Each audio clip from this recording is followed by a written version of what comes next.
Hindi marunong maging presidente.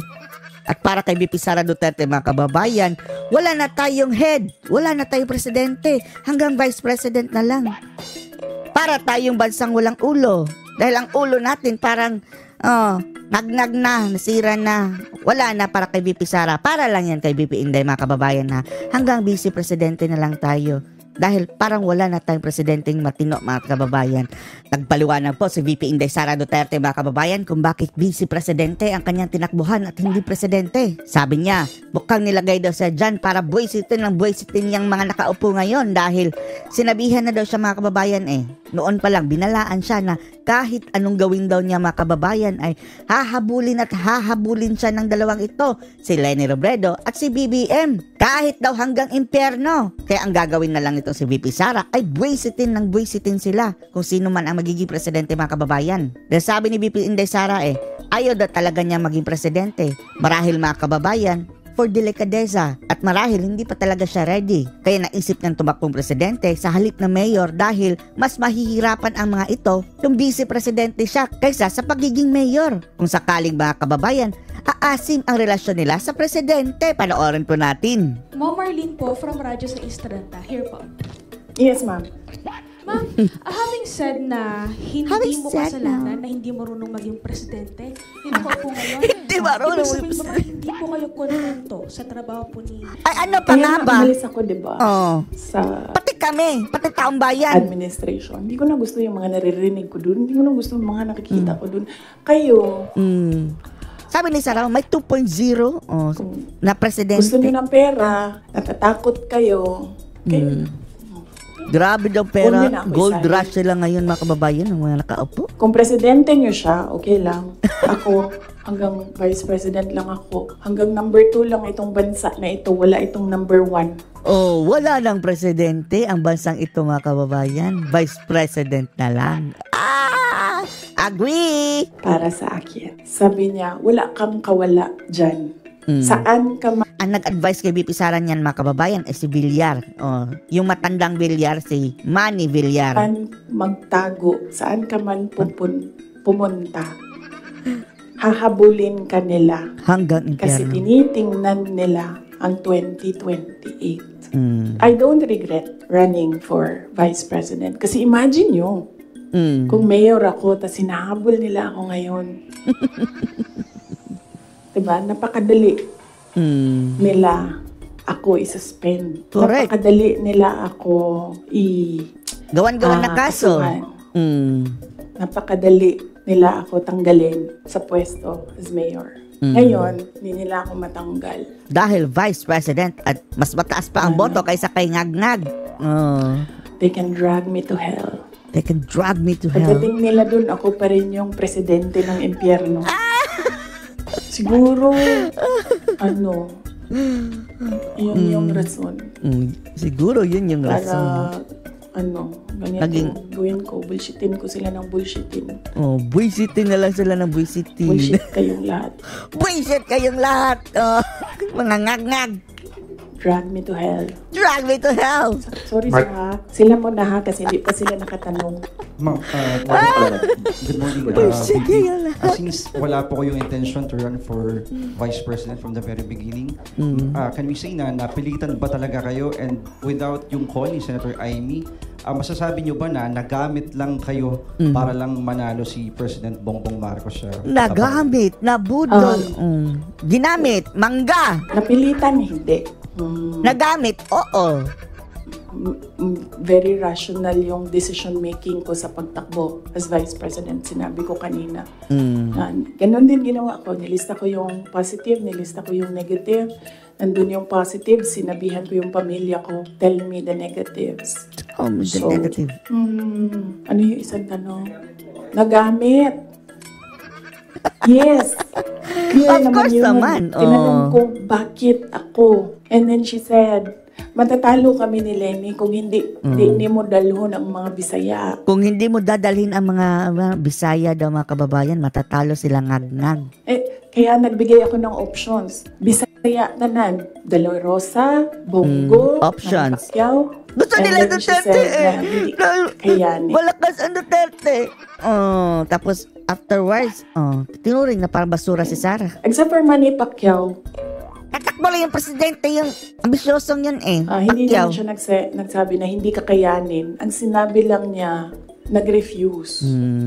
Ambisyoso din. Si Senator Pareho lang sila ni ano. Manny Pacquiao. Ngayon, nagsama ng Pacquiao at siyang ngag-ngag. Of course, ginamit nila ako para manalo sila. Ginamit Obvious nila naman yun. ako Gusto para niyo makita manalo. yung survey? No need, dahil alam ng Hindi ko taong siya bayan eh. dala.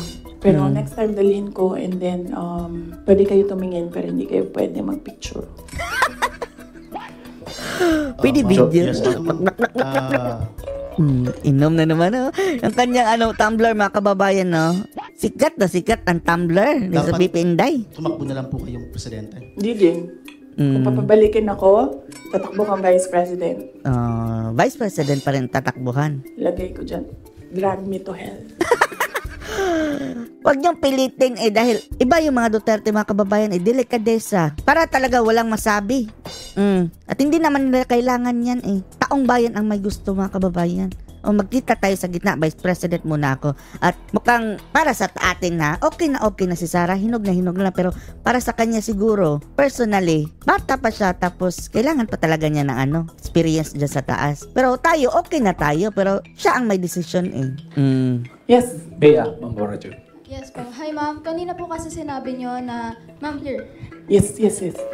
Kanina po kasi ma'am sinabi nyo po na hindi ka naman po inask ni VP Lenny para maging Vice President niya. Did you somehow wish na sana inask ka na lang po niya na maging Vice Si Lutang? No way! President niya to run alongside her? No way! Hindi, ma'am. Uy, maukok og nidaog si Lenny. Gukdon, manggihapon. Sabi niya, no, ma'am. Isipin niyo na lang kung mananalo si Lenny, hahabulin pa rin si Duterte. Kuna nila si PRD, di ba? Mag-ICC, gihapon na. May ICC pa rin, mas malala pa. Samot na. Mm. Si Trillanes o si Lenny, magkauban man na Si Trililing at si Lenny ang magkasama yan sila. sila. So, kung presidente si Lenny, Kung presidente si Lenny, gihapon ng i-ICC. kanila pa rin niyang i-ICC. Alam niyo ba bakit hindi umuusad yung ICC? Alam niyo ba kung bakit hindi Kwento mo ko sa inyo next time. Next time. Masyado na kayong madaming material. Pwede natin i-cut ito. Rod Mendoza. Ma'am, sorry po ma'am. Ma'am, may hanging question ako sa inyo the last time kasi ito Ano yung yun? tungkol doon, yun nga. You're referring nga yung tungkol doon sa Inom na sa naman si tandem Tara. ninyo with the President BBM. And do you think po ba may regret po ba din kayo kasi yung mga supporters ninyo were forced to vote for the President as tandem? Yun yung sinasabi Kami na ko yun. before na Tayo na yun mga kasi may kababayan, mga supporters din si President Marcos sinasabi na bumoto kay din Ngag-Ngag sila. dahil kay Sara. Budol ako. Oo, nabudol din daw kayo sa... Nabudol din... O binaliktad nila mga kababayan. Si Sara daw ang nambudol sa mga loyalustay na hindi nga nakapagpanalo kay BBM noong 2016. sila sa inyo. Niya. Parang ganun sinasabi ng mga loyalista ni BBM na bumoto sa inyo. As Mga hibang. Mga loyalustay mga kababayan. Sa tingin niyo po ba bumaba yung pagbaba ng inyong suporta sa mga loyalista ni BBM ay Hindi lahat ng loyalista ni ng mga Marcos loyalista ni BBM. Maraming mga loyalista mga kababayan, original loyalista ng mga Marcos talaga, ng tatay. Thumbs down dyan kay Ngag-Ngag ni BBM. parang enough po ba sa iyo na or does it matter po ba na bumaba yung suporta ng mga loyalista ni BBM sa inyo? Hindi ko alam kung ano yung nire-refer nila na nabudol ko sila. Hiningi nila sa Ang akin. kapal. Sino bang lumapit kay Sara, di ba si Yung BBM? kampanya ko, binigay ko sa kanila. Nanalo sila. Pinanalo ni sabi Sara. ng budol. Nung tumulong ako sa administration, ang DepEd was what? Top 3? The moral Grabe, the ang taas teachers ng rating were ni so Sara doon high at saka ng DepEd. na they were happy Happy. maghirap na magturo. Rain Mataas or ang shine moral ng mga doon teachers sa at mga students. mga classrooms. So, no. Saan doon ang budol? Tapos, ang nagbe-benefit yan, mga kababayan, ay ang presidente, di ba? Hindi naman si Sa Sara akin ba yun? presidente. Kung number 3 ang DepEd? Oh. Ako ba ang presidente? Hindi. Sa kanya yun. Cabinet member lang ako. Credit grabber na lang ang presidente, mga Accomplishments ng kababayan. DepEd. Sa akin ba yun? Hindi. Sa bayan yun. Accomplishment yun ng president. Tapos, sabihin budol si Sara. Ms. Arce Loyal Lustay ang mambubudol, mga kababayan. Garcia, Fuji TV. Hi, good Yes. afternoon. Yeah, during the time of your dad as president, So, ano masasabi nyo dito, mga kababayan? Na wala ng presidente para kay Sara Duterte, ha? Kundi hanggang busy na lang. Number 2 na lang. Para tayong wala ng ulo, mga kababayan. Dahil ang head natin, hindi marunong maging presidente. Ano masasabi nyo dito? Post your comments below.